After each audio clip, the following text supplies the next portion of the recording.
Hello, everybody. Welcome to the Quinn Aden podcast. I'm your host, Quinn, and I am super excited for today's episode with Brent De Silva. I've been buddies with Brent for a few years now, and he is an incredible studio dog photographer based in Brampton, Ontario, which is the Greater Toronto area. So anyone looking for a dog portrait in the Toronto area, you have to check him out. BrentDSilva.com is his website. And he specializes in, family pets, puppies, but he also does commercial work for some brands in the pet industry. So any brands out there that are looking to get some content, get some high quality images, be sure to hit up Brent. He's a really great human, and we had a great chat. So I hope you guys enjoy it. Thanks for coming on the podcast. This is Brent, and we've been buddies on Instagram for, I want to say, like 3 years. Is that about right? Something like that. With COVID, time has become a weird sort of blur, but it feels like somewhere around 3 years. Yeah, it is a blur. But basically, I think the way that I found you was just because your images like stood out to me right off the bat. So for anyone that's watching or listening, make sure you go check out Brent. Tell people your Instagram page, and they'll get a good idea of the kind of work you do right off the bat. Yeah, so you can find me on Instagram. It's Brent De Silva. It's BrentDsilva. And he's the dog photographer. That's my thing. Yeah, the dogs. So your whole thing, and I know you've dipped into other photography, portraits, stuff like that, but human portraits, but dog portraits are your bread and butter, right? And this is pretty much, from what I understand, this is sort of where you got your start with photography. Is that right? Yeah, you could say that. I started off initially, I think like most people, I was just photographing anything and everything. Trees, friends. That's what we do. Traffic, whatever it was, right? Street photography. I just took my camera everywhere. And of course, amongst all of the different things that I was photographing, my dog was one of them. And when I started to share those photos online, just casually, I had other friends asking me to photograph their dogs too, and it took off from there. It snowballed from there, and that's when I sort of found a specific niche that I really enjoy. And that was actually one of my main questions. I guess we're getting into it a little early, but the niche factor, I feel so. For myself, I never had a niche. I guess my niche was always sort of like corporate, but I lacked like a real strong niche like you have. And I see and I saw how fast you're able to grow with the niche. And do you think that having that real specific niche, and we're not even talking animal portraits, we're talking just dogs, right? And I know you'll do the other stuff, but you really focused on dogs. And do you think that really helped your business grow as fast as it did? Because it took off real fast. Absolutely. I think that was one of the most important things for me personally. I really got to focus on one thing and create a system around the dog photography experience itself. I got to really focus on that, and I kind of put my foot down and stopped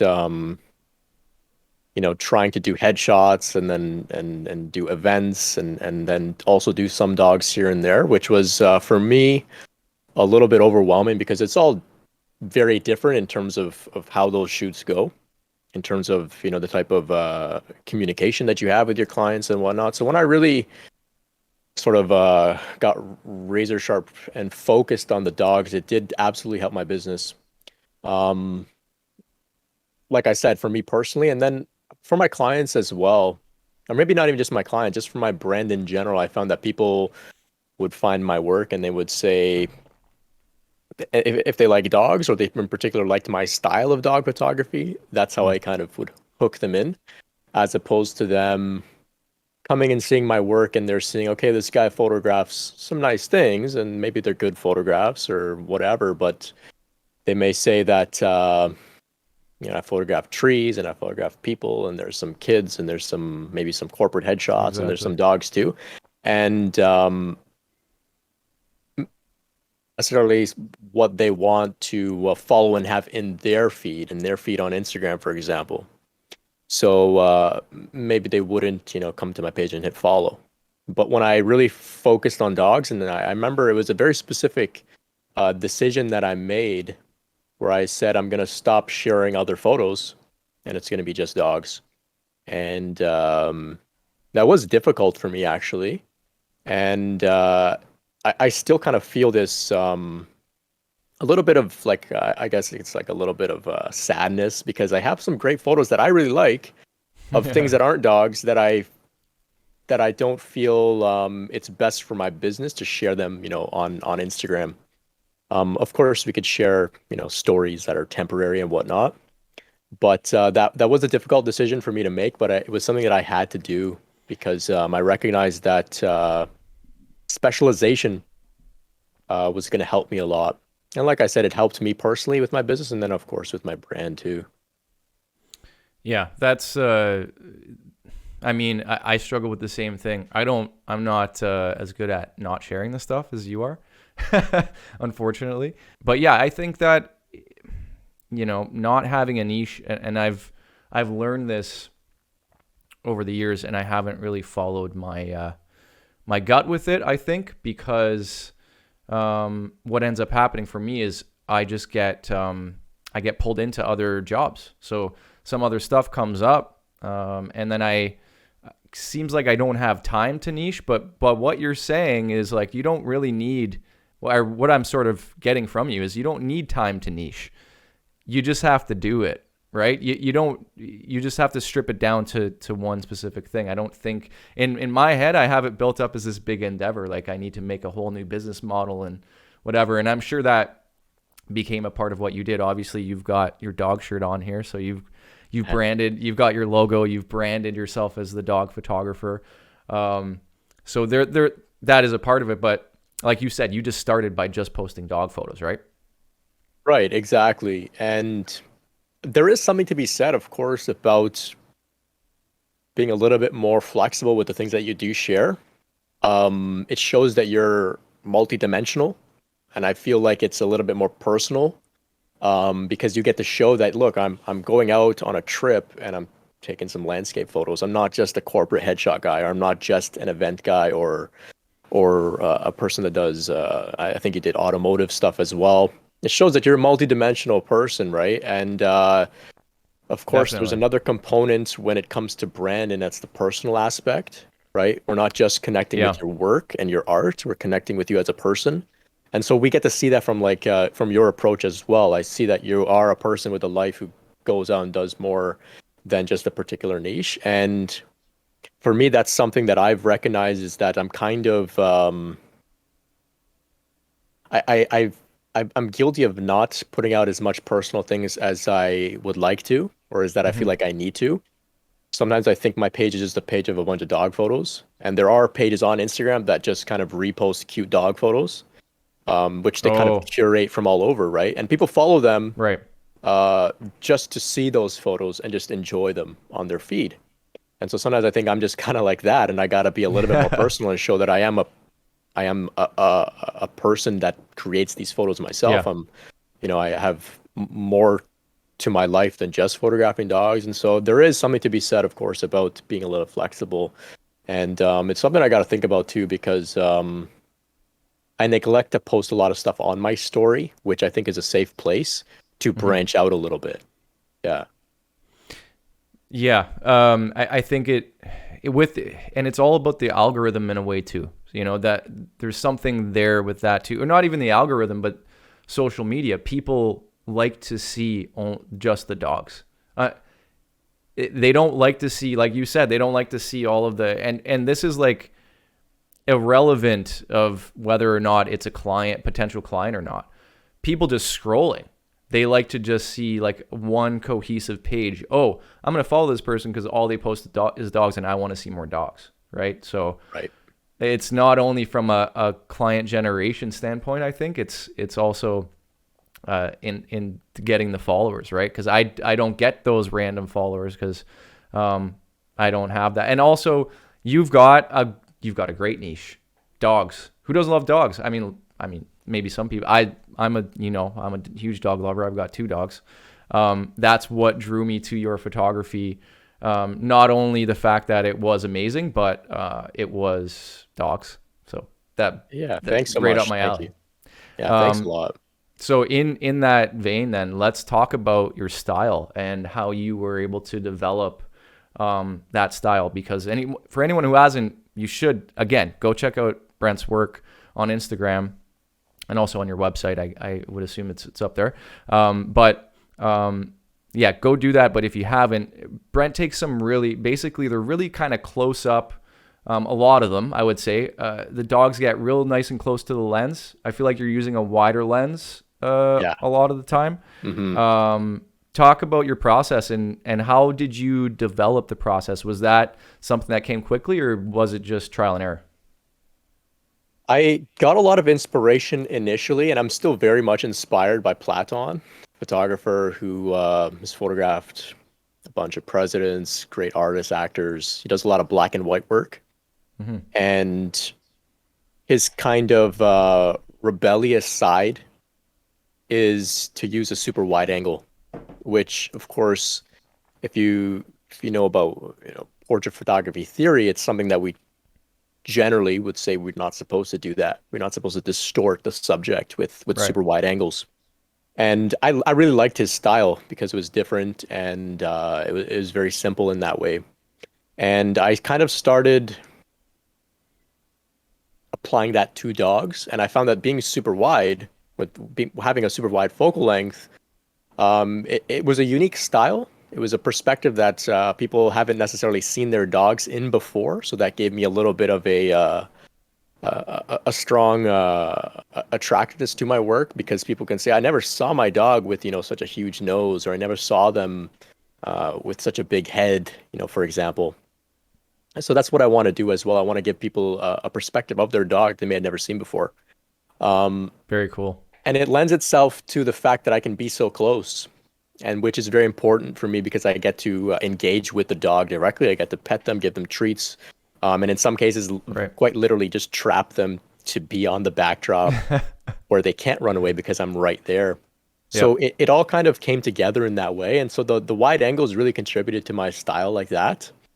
Um, Very cool. as well, I use like a kit lens. So I shoot on a crop sensor with an 18 to 200 millimeter Canon Wow. kit lens, right? And so it's not like super sharp or like top of the line gear. It's like entry level gear you can pick up for like a couple $100. But because I have that strong, really wide focal range, I get to create those super wide angle shots, and then I can take a step back and zoom in on like a really nice sort of headshot. So I get to be very flexible like that, and so that all contributes to my style as well. Um, how I developed my style was just over time was just kind of I think it- getting a little desperate to want to give as much as I could to my clients. So I just kept Mm. trying different things. I wanted to try and give them like as many different styles of photos that they hopefully would like at least some of them. Right. And that came from a bit of insecurity as well. For So sure. I For wanted to sure. do like I would think, okay, I'll photograph them on the white background, and then maybe they don't like the white, so I got to do like another color, and then I got to try with like a super wide angle lens, and then I'll do the same kind of shot with like a more of a traditional focal length. Right. And so I would give like such a huge variety of things, mostly out of insecurity because I wanted them to, like I said, just like something, right? Yeah. Yeah. And so that's how I kind There'll of be something they like in there, right? Like, right, right. yeah. And so that's how I developed my style by just trying to find different ways that I could do this. So that's how I also started experimenting with different lighting setups. And one thing I really like to do is use gels. So a lot of people maybe they haven't seen their dogs lit up with different colors. Absolutely. And so that's another thing that I kind of that's kind of become a sort of staple of my style is the gels. Definitely. And that too, it came about because I wanted to make sure that they liked something, right? And um and that's kind of how my style came about. Um And I the also editing too, right? You had a big there. I feel like there was at some point your work. I could just see it just took off. Like the I don't know if it was the combination of the lighting and you just kind of dialed it in.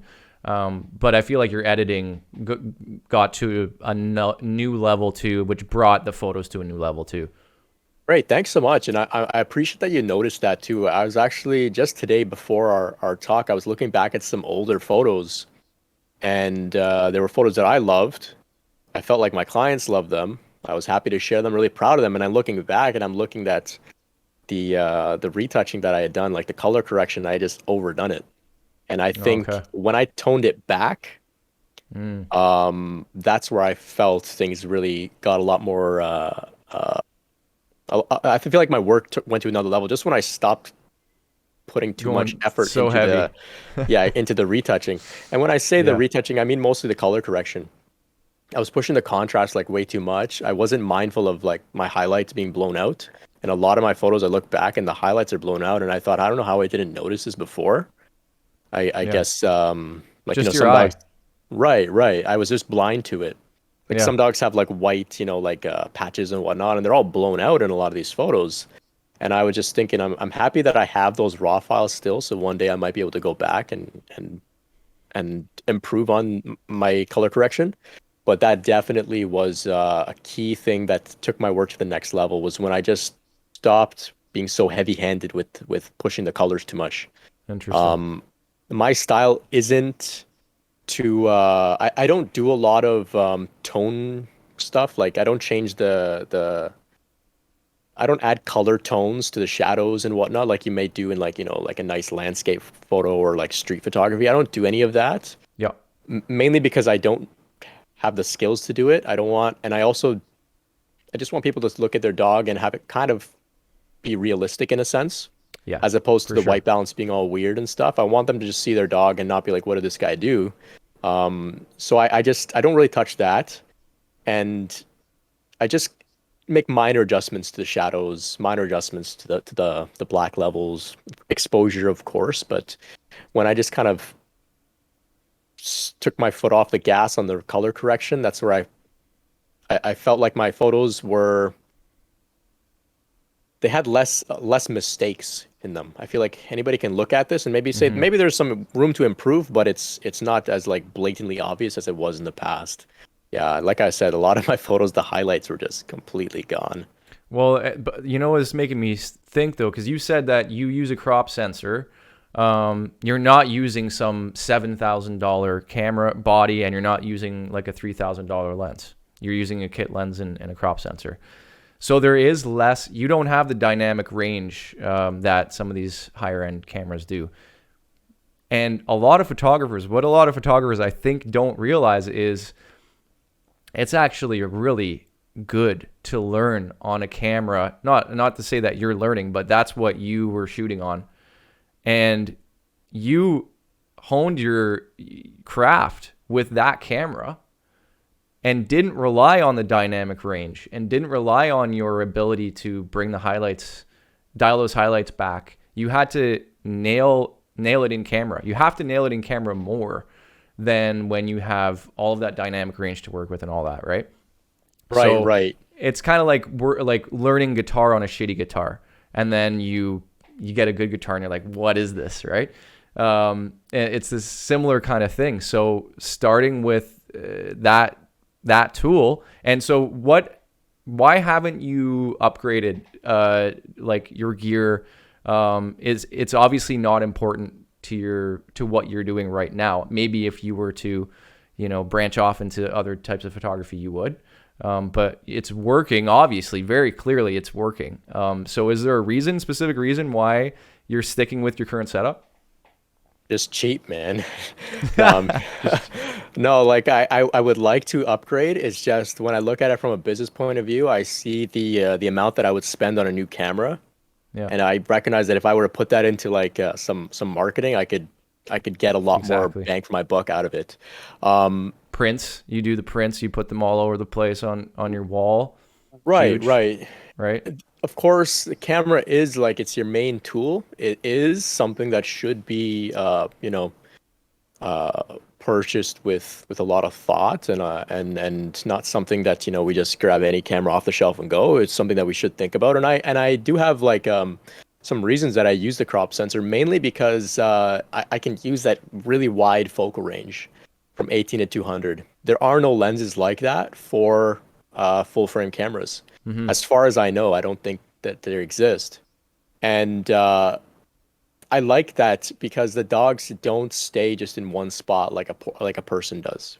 If the dog wants to run away or run towards you or run away from you, I have to be able to quickly zoom in and out.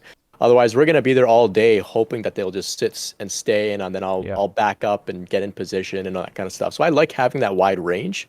It gives me like this real superpower where I can capture something no matter what the dog is doing, as long as they're generally speaking somewhere on the backdrop with the light facing them. Um, I, like I was saying, in all those photos where, I'd push the highlights too much, for example, feedback I got back from my clients was always, "This is awesome. I love it." Yep. I didn't even notice, right? Yep. And if you don't notice as a photographer at that time, they're not going to notice. But it is something that you notice down the line, right? Right, right. And so when I think about it, I'm not a pixel peeper. It's mostly only like camera nerds who are super pixel peepers, Yeah. who are looking at, the dynamic range or like how sharp it is and whatever. And I really don't feel like my clients are doing that at all. Yeah. And so I don't see that as a necessary thing that I have to upgrade so soon. Just to sort of satisfy this non-existent requirement to have like these like 100% perfect images that at like like zooming into the pixel level. I don't see that as something necessary. No. If I was doing other work like commercial work or work that maybe for like big agencies that of course have a super high level high standards, they're already working with a lot of photographers that are producing this type of high quality images like from a technical standpoint, then of Yeah. course I'd recognize I got to step it up. I can't be this guy with a crop sensor camera, but for some reason I'm able to get away with it. And for a while, I mean, I still kind of wonder what the hype is all about, these crop sensors when shooting in a studio at like ISO 100 with really bright flashes. There is the dynamic range, like you Yeah. mentioned, which absolutely I could benefit from. Yeah. Because there are But times where when my stuff's underexposed and stuff, when I have to open it up a little bit, open up the shadows, you do get a little bit of grain and whatnot that I'm sure a full frame camera would be able sure. to manage a bit better. But like I said, my clients are not pixel peepers. I'm not. I can use that money for some other things later on, though. I would like to really treat myself and buy like a $5,000 camera, but right now I don't think my car even costs that much, so I gotta hold off a little bit. I think Yeah. you deserve it, man. But Thanks, man. yeah, no, I think that this is a great lesson for anyone who's listening and who is hung up on gear and thinking that gear is going to make you a better photographer or whatever it is, videographer, filmmaker. Sometimes there's a requirement, like you said, but until that time comes, often I'm finding with myself, even in the filmmaking world, it's more of an excuse than anything to not have, I don't have a camera that does 4K 60 frames a second. And I shot a whole documentary on dogs, and I needed it to be 4K, and I decided I'll shoot it all at 24 frames a second. And you know what? It turned out to be better because I did that. It was more real life. I didn't need to slow anything down because I didn't want it to look like Sarah McLachlan was going to start coming in and singing over top. And, I didn't want it to look like that. So it worked to my advantage. But yeah, I think often we're using that as an excuse to not shoot or to not grow. So it's really refreshing to hear you unprovoked say I shoot with a kit lens. And there's nothing wrong with that. Absolutely nothing wrong with that. Also nothing wrong with, like you said, wanting to upgrade at some point. But what would be some of those things that you said you'd put it into marketing? Take that money, put it into your business in other ways. What would you do with that money? When you say marketing, is that running ads? What kind of stuff do you do for like the business growth side? Yeah, so running ads right now, that's really what I mean. Um, just getting my work out in front of people and paying for like the sponsored ads on Instagram has been working really well. Great. Um, I've done some math and I saw, if I put in a certain amount of money, I get a certain amount of clients booking with me. And um, it's basically just a numbers game at this point. It may change. Of course, it's going to change with the algorithm and the market and the season and whatever. But and when I say the season, I meant like around Christmas time, it's a little different than you know Sure. middle of January. But it's just basically like a numbers game where if I put in a certain amount of money for the ad, I can almost guarantee that if I'm very conservative with my numbers, it can kind of pay off. And so when I look at spending money on gear, it just doesn't make sense from a business point of view. It's just like running any other business, right? I think as artists, we get a little caught up because we're creating art.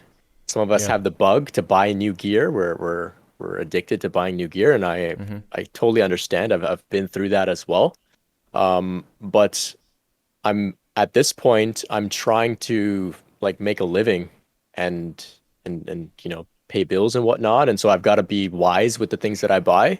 And I got to get real with myself because I could go out and buy a new camera and rationalize in my mind about how this is going to help my business. Yeah. But when I run the numbers, I see that there's a much more efficient way of doing it right now, which is through the marketing and the ads and whatnot. And Yeah. so that's what I have to do. It's just like I'm just trying to be a smart business person, which It is is, very smart.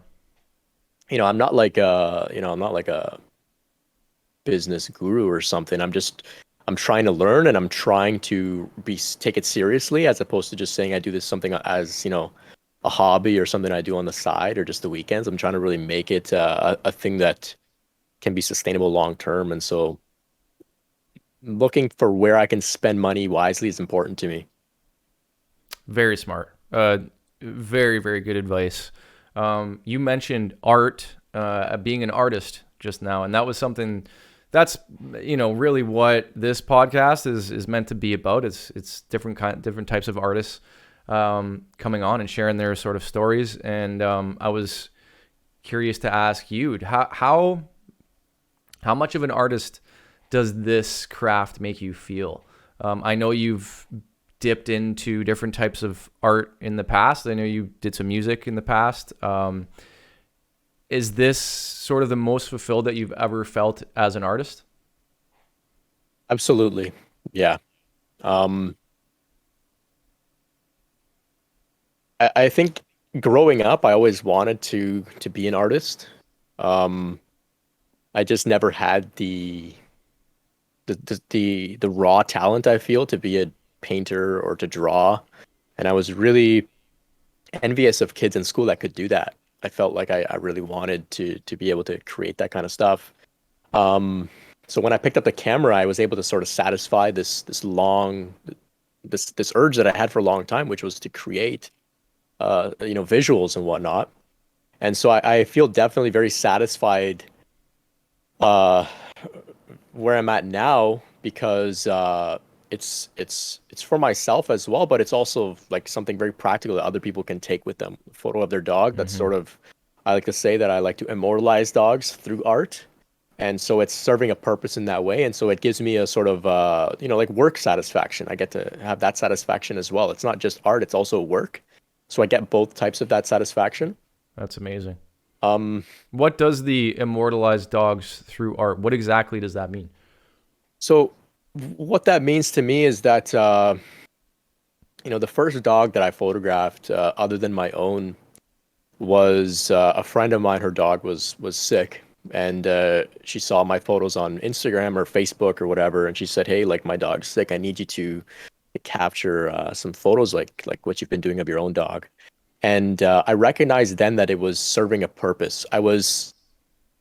immortalizing them. I was making them stick around a little longer Mm-hmm. than,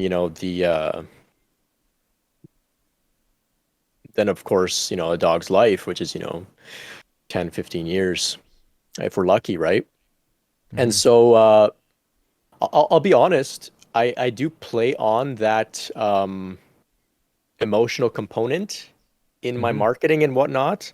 Not so much, but with that line, I want to, that's like my slogan a little bit. Like, I immortalize dogs through art.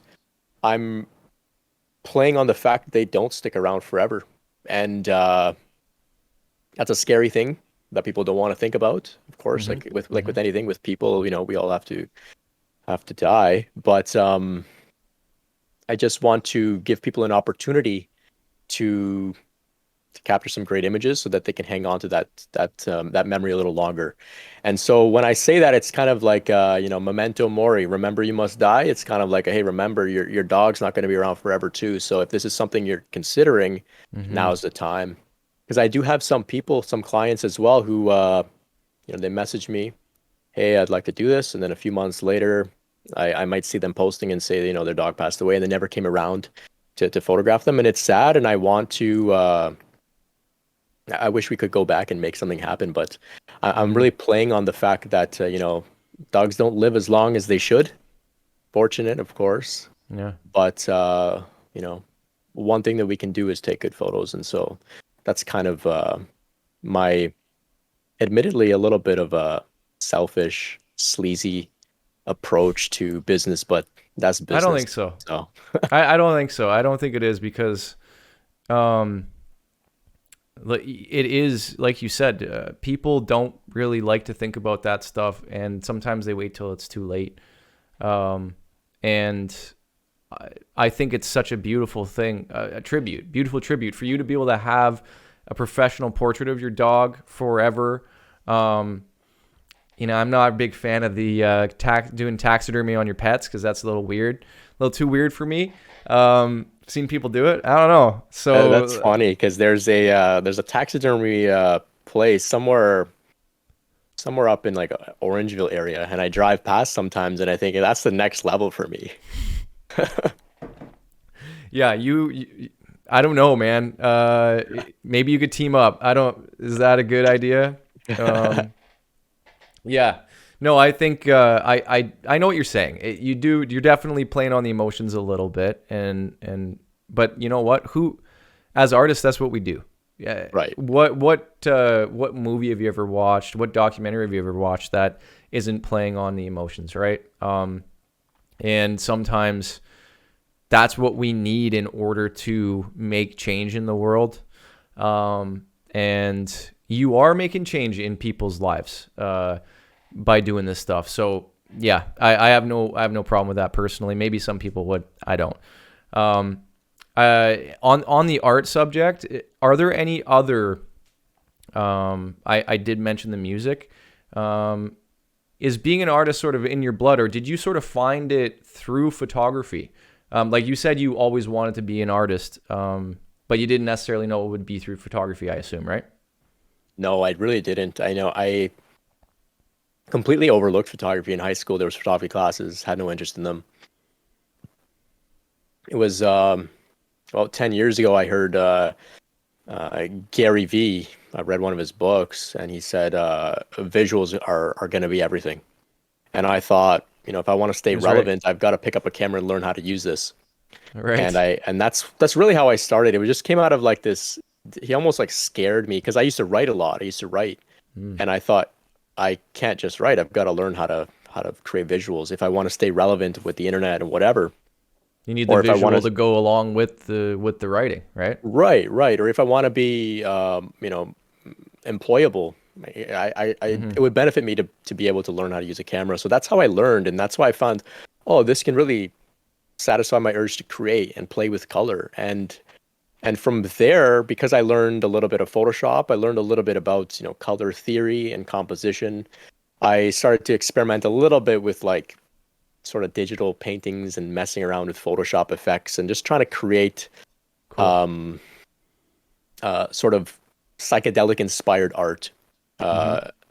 Uh, I'm very inspired by some of the psychedelic experiences that I've had, and my dream would be to somehow express the things that I've seen into art. And I think the digital art kind of would be the closest way to do that. But it's not something I sort of sit down and work too hard at. I gave it a try. I have a couple things that I kind of like, but it's not something that's really important to me as of late. There are times though when I go into like a gallery, like, and I get like almost emotional when I Mm-hmm. see paintings, and I recognize part of it wasn't just the emotion that was being evoked from the paintings. There was a strong feeling of jealousy that there are these artists who can paint and create these things, and Wow. I just wish that I could do that. Yeah. And I think long term, I can't believe I'm going out and putting this on this record here, but I feel like I might end up being a painter one day. I have no painter skills at all, nothing. But Wow. I feel like I might Said it end here up. first, man. Let's Yeah. I feel like one day I think I need to sit down and really get over the learning curve hmm of learning how to use the brushes and whatnot, because there's things that I would like to let out that I think even photography kind of is a limitation. But that's my whole thing with being an artist. Hmm. I think we're all artists in some way or another.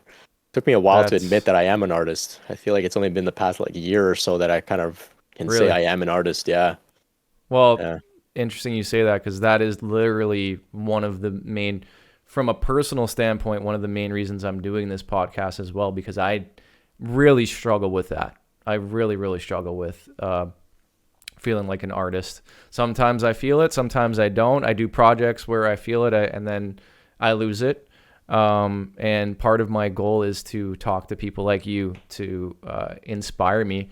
And to hear you say that is super interesting. And to hear that you're even thinking about, maybe not to say that you would drop photography, but you may go into a whole other art form down the road, which is to me really inspiring as well. But I really find it interesting, very interesting, because I've never heard anyone else say what you just said. And I literally said it. I don't know if I even made a TikTok about it, but I've been saying this at least to myself and to my wife, Jess. I feel inferior when it comes to certain types of art because I can't just create it from my imagination like the painters, like you were talking about. Like, I need a camera in order to do it. I need a subject. I need something to shoot. You can't, when it's something on camera. I'm sure you get real creative, but you need the tool. And with painting, for example, you only need the brush and the canvas. And there's something that's very inspiring to me about that. People that can just make anything from their imagination, because I feel like I don't have that same ability with photography, because I need the tool and I need, a subject or whatever. Is that sort of what you're saying? Like, you have that same sort of thought? Yeah, photography is a little bit more limiting because you have to deal with what's in front of you. And of course, you can put your camera behind a lot of different things, Mm, but you're still limited in that way. So, painting, you have infinite possibilities, but you have to have that skill to be able to bring it out. mm-hmm. But truly, I really mean this. You're an incredible artist, and you're very inspiring to me. I've seen your. Thank you. I'm really excited for your documentary that's coming out. John is for the Thanks, man. dogs. Like you mentioned before, that you'd filmed in 24 frames per second, and I was looking at its beautiful cinematography in the small clips that I've seen. So you're absolutely an artist. Your music, Thank you. incredible, Thank incredible. you. I listen to your music quite regularly. Yeah, Feed Wolves, awesome stuff, man. Yeah. Oh, So don't. thanks, man. I, I know what it's like to feel like you're not an artist, but I mean, Yeah. if you look at your resume, you're 100% an artist, man. Thank you. Absolutely. Thank you, dude. Yeah. Yeah, it's strange, right? Like, I really do appreciate those compliments, and that you're our only fans, and our parents. So that's pretty awesome. A couple friends, but no, like, yeah, I know that you know what it feels like to not feel like an artist, and I know that a lot of people out there, maybe someone will stumble upon this and have that same, like they've been thinking the same thing. And it's just good to know, I think, that there's a lot of us out there feeling like that. Right. Because when you look at, I think social media, for me, social media is damaging in that way. Because you look at it and you go, oh man, this person clearly knows, they clearly have it figured out as an artist, right? Yeah. And maybe not even in art. You can look at anyone's life that they put on social media and it looks like they have all their shit figured out. Yeah, But that's they only curated. post the best. Yeah, exactly. Right. It's like it's in that way they're an artist at putting together a little gallery of their That's life, fair. right? Yeah. That's fair. That's fair. So I think it's important. That's another reason that we're here, is to talk about this stuff openly. And we need to be okay with just saying, like, I don't feel like an artist sometimes. And then we need people like you to come on and say, look, I only have felt like an artist for a year. Because what did you feel? I mean, legit, what did you feel before that then? What was going through your mind before that? I wanted to ask you this. So I guess we're speaking about imposter syndrome here, right? We are. Not feeling like an artist. But I wanted to ask, when you first began, did you feel like an artist? And what I mean by that is when I first began and I was taking a few photos of trees and like plants and like close-ups of like a leaf on the ground and like a skyline, Yeah. I quite literally created a what would it be called? A portfolio online, and I was uploading these photos. And I had put that you can buy a print, and I saw online that people were selling, pricing prints as a whole.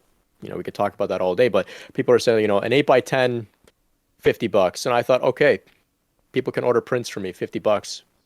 And looking back, I quite literally was a delusional artist. The photos were blurry. There were nothing original, nothing technical, nothing. It was just like, this just delusion. And I think there is like a Reddit page called like Delusional Artists, and I was 100% one of those people. And Wow. I don't know. I mean, I think I was just super excited and super passionate about this, and that was translating over into my like delusion of people thinking that people were going to pay me for this and whatever. But I think I found something that I stuck with, and I think the passion kind of brought me through to where I am now, 6 years later or something like that. But through that journey, there was a point where I recognized I was delusional, and then I went totally into being an imposter. And I was just like, holy shit, like I don't know what I'm doing. Wow. I don't know why anybody would like my work. And you start beating yourself up and stuff, right? Yeah. And it's only in the past year or so that I kind of feel confident enough to say I am an artist. And so I went on this like a bit of a roller coaster when it comes to this idea of feeling like an artist. I don't know if that's very common for people who start out as photographers to think that they're like they're master photographers or something in the way I did, making a website or whatever with like just a whole lot of random photos. And you get excited at first, right? Of course, you got a camera, you get excited. And I guess the delusional part comes from you thinking that someone would buy it. Is that what you mean? Yeah. Thinking that it was like somebody would put this on their wall, right? Are you an artist yet? Like, I guess my question would be, were you an artist though? Like, you've got this delusional artist subreddit, and then are they delusional only because they think people will buy the art, but are they still an artist? Right. I guess that could be it could be debated, it's forever. Kind of subjective, I guess. Right. Exactly. I mean, some people may have looked at my photos and said it was awesome, and they don't know why I'm not charging more. But that's the beauty of art, is that we have that freedom to create, and it doesn't have to necessarily be something that everybody likes. And so I would never. I can look back and laugh at my own work, but when I see another person who's in the same kind of vein, on their journey, as long as you're having fun, And if That's you it. keep at it, you can't help but improve. And that's what happened to me. And I think that momentum that I had when I first started out, with being so excited and so passionate about it, to the point where I was kind of maybe expecting that people would really, really like my work. Yeah. But that passion kind of fueled the whole journey moving forward. And I appreciate those days of naivete. Yeah. Of course. Yeah, you've got to, right?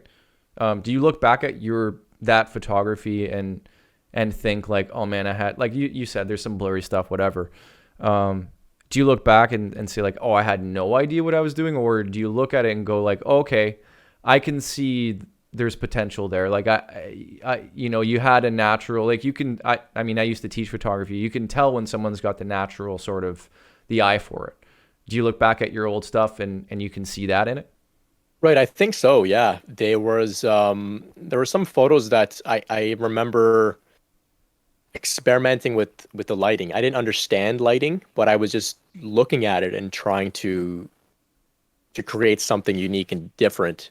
Yep. And so I had the raw sort of eye for it. I didn't Hmm. have any of the technical things. I couldn't explain to you what hard light was or anything like that, but I just saw that this looks a little cool, looks different. And so I did have that kind of in there. Um, I, I remember trying to. I remember I had just got a 50 millimeter 1.8, and I didn't understand what aperture was. I didn't understand what 1.8 was, but somebody Hmm. had told me that this is a lens where you can get, that bokeh, that really blurry background. And so I took a bunch of photos with it, and the photos were there was nothing sharp in the photos. It was all blurry, and I thought that's what it was supposed to look like. Hmm. And so there's like one of the first photos I took of my dog. There's literally nothing sharp in it at all, and I thought this was bokeh, and I thought, oh, it's cool, That's and awesome. and so like it was. I was very very innocent with my approach, but I was just Yeah. having so much fun. I was really having so much fun. Yeah. Which is the key. So there, you got to remember that's where you started, right? And you started out having fun, and then at some point, I guess it became a job. But um, that's what I always try to remind myself of too. There was a reason that I got into photography and video, and I actually think back to my childhood, and I had the handy cam out all the time. We were making videos. My parents were kind enough to give the kids the handy cam and just do what you want with it, kind of thing. But I think I've just had a passion for it all along. And then it's crazy that the imposter can come in so hard, even when I'm like fairly established, and be like, you're trash. Like some days I'll look at my portfolio and I'm like, this is no good. And then some days I'll go on, I'll look at it, I'm like, this is great. And you know what I find? I don't know if this is true for you, but I don't, tell me if you do, tell me if you do this or not. I can't be the only one. When I send my portfolio, say, to someone, and they write me back and they say, we love your work, we want to book you, or say I send like a couple example, like video examples or something. We love it, we want to work with you. I'll go back and I'll look at the portfolio and be like, yeah, this is really good. And if I don't get that response, I'll have the opposite response. Like myself, I'll look at it again and I'll be like, this is trash. Like it, I have so much of what other people think affects how I think about my work. And I think that's something I want to work on. I want to be able to work on like having the confidence to know, like, I like it. And I was just talking with Zach Dobson on the previous podcast, and he is that guy that, like, he doesn't give a shit what anyone thinks. If he likes it, that's good enough for him. And I'm constantly striving to get to that place. Do you feel that as well? Like, do you have that feeling? Are you there in your photography career where you're like, if I like it, that's good enough for me. I don't care if anyone else likes it? For personal work, For yes. personal, because For for personal clients, I know work, it's different because you need to it's a please little your different. clients. Yeah. But there are clients who just come and they say, "You're the photographer." They might even straight up say, they're like, "I don't know what's good. Yeah. You're the photographer. I just trust that you're going to create something that you like, and if you like it, then it must be good." And I like that. But Do I still care about other people's opinions of my work? Absolutely. Absolutely. Um, Healthy, like a healthy version of it, or an I, unhealthy version? I feel Mine's like it, unhealthy, I think. right, right. I've definitely been there. Um, I think I'm a huge fan of Gary Vee. He's been like really important for my development as an artist, as a creative, as a business person as well. Like some of the things he shares, and one things he shares is like, you can have 100 people praising your work, but if there's just one person who just says something that you don't that isn't positive. They could even say something neutral, and that's going to be the one person you focus on. You Mm, want to please them, and you're going to ignore the 100 people that love you and that yeah. are ready to support you and work with you, and you're going to try and please that one person. And so Mm-hmm. I think that's a normal, human bias that we have. Yeah. And it's something that we have to kind of override actively by recognizing that this is not going to help me. Um, if I put too much attention on this one individual, for example. And like it's been like that. Sometimes if I run an ad, I may get, because my ads go out to thousands of people, and Mm-hmm. so you might get some smart person who comes and writes a funny comment or tries to get some laughs out of other people, and at your expense or at my Right. expense. And Which is seems to be more like more common on ads from what I've seen when people are running ads. I don't know why. right, right. I think ads are fair game as well because it's marketing, it's business people, salesy, that kind of stuff. Yeah. So it's kind of Yeah. like more of a fair game. Um, I can't fault anybody for expressing themselves online. That's the beauty of being online and social media. But I'm not gonna lie and pretend that it doesn't, uh, you know, it fuel that imposter syndrome, right? Mm-hmm. But that's part of the game as well. Like I think there's a lot of growth that happens being an artist. We got to work through those insecurities um, that translate over into other aspects of our lives as well. And Mm-hmm. so lately, like I said, it's only been about a year where I really kind of feel confident in my work and in saying that I'm an artist, I'm a photographer.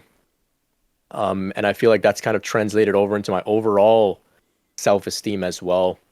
Because before, being a person without like a traditional career or job, um, telling somebody I'm a photographer was kind of like almost like, oh no, now they're gonna ask me if I'm doing it full time, and then I have to say I'm trying, and like it became this thing. But now I feel confident in saying, yeah, I'm an artist, I'm a photographer, and it's I,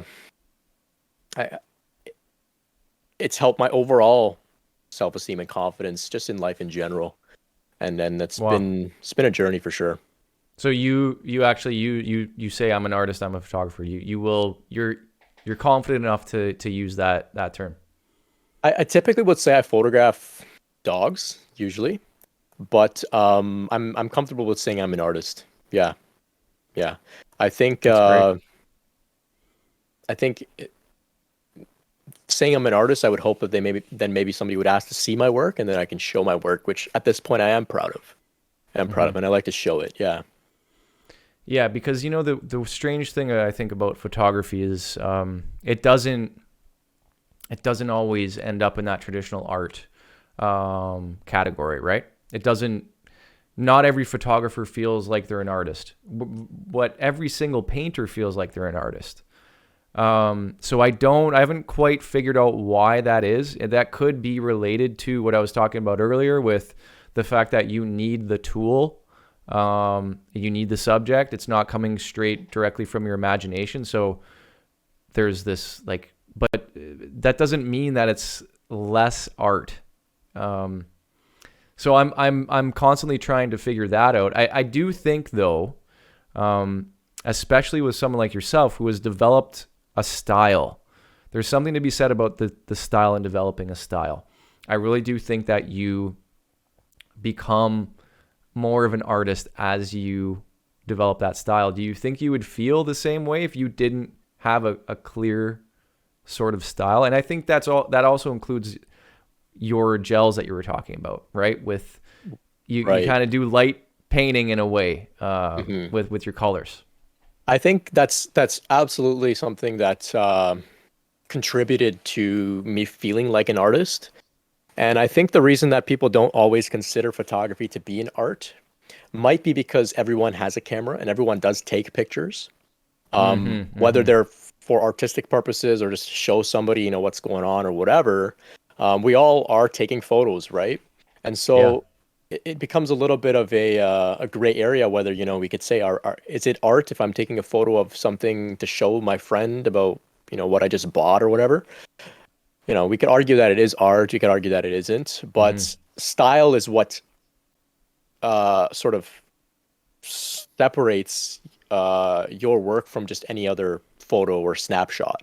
If you have style, then that's something repeatable. It's something unique. It's something consistent, as opposed to, all my clients take photos of their dogs themselves, right?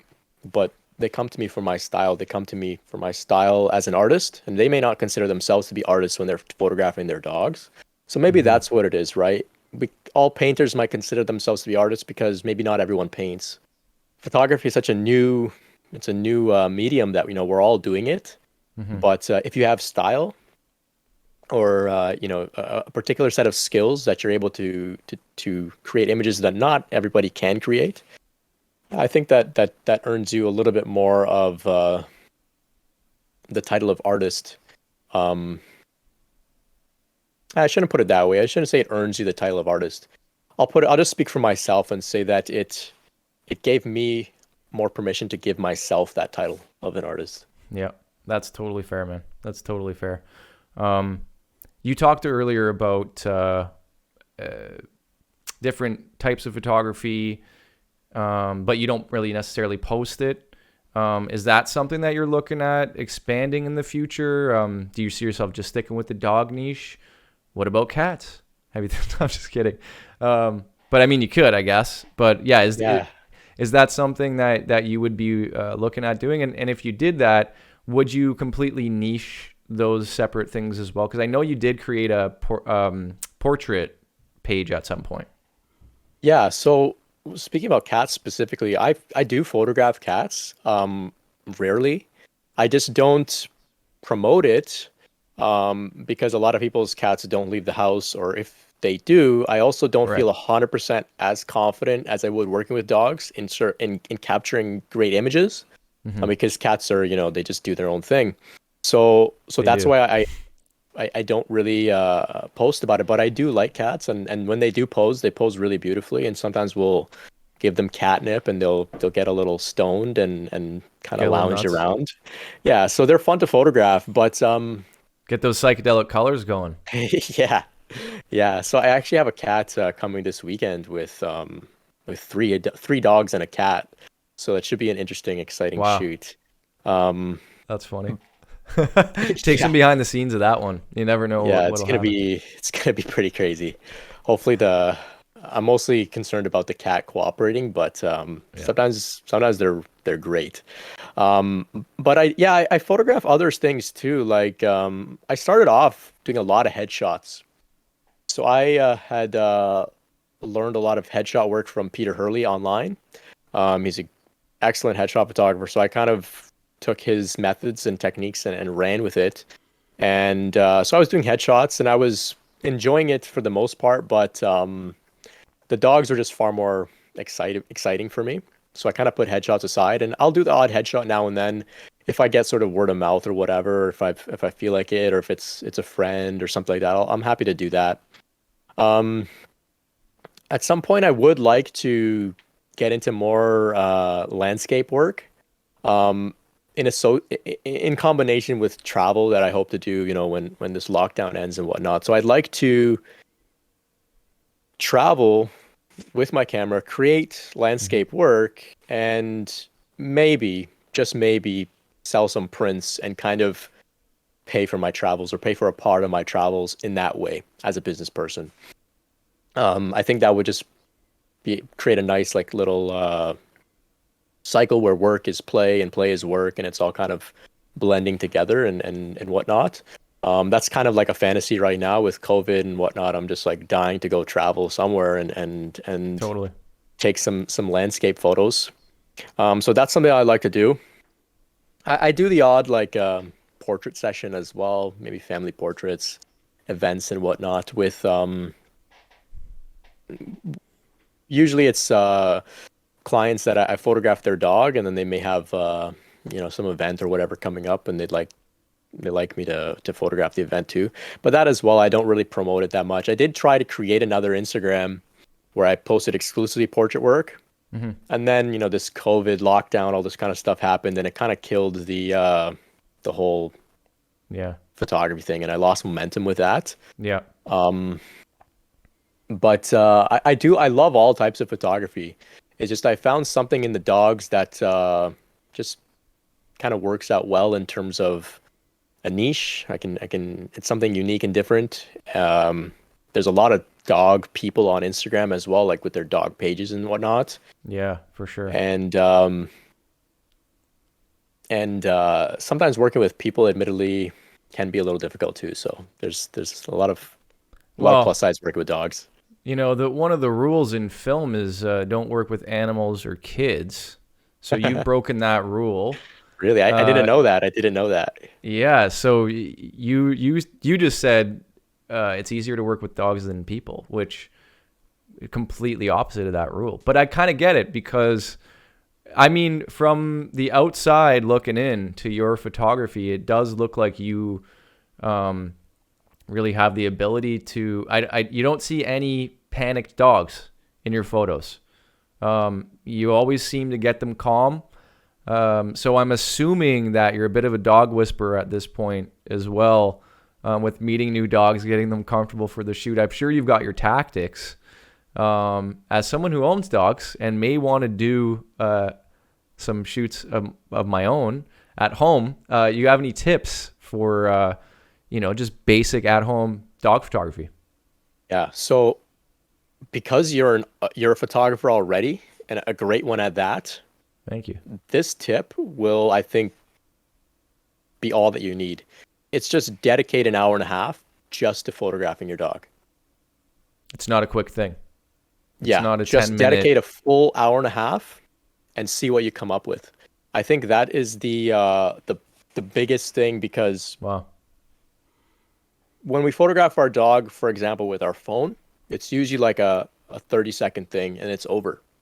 Yeah. And so I can guarantee that if anybody were to just take their cell phone and go outside with their dog in their backyard or whatever, and just dedicate literally an hour and a half just to photographing their dog, whether they have any photography skills or not, they would come up with great photos. It just it takes time, because over that time the dog kind of understands the game, right? We give them treats. If they pose, they get it. You sort of feel out the dog's mannerisms. You feel out kind of how they pose, what angles are best. Some dogs, when they sit or lay down, because of their hips, they kind of look weird and goofy, and they don't look as majestic as you might envision them.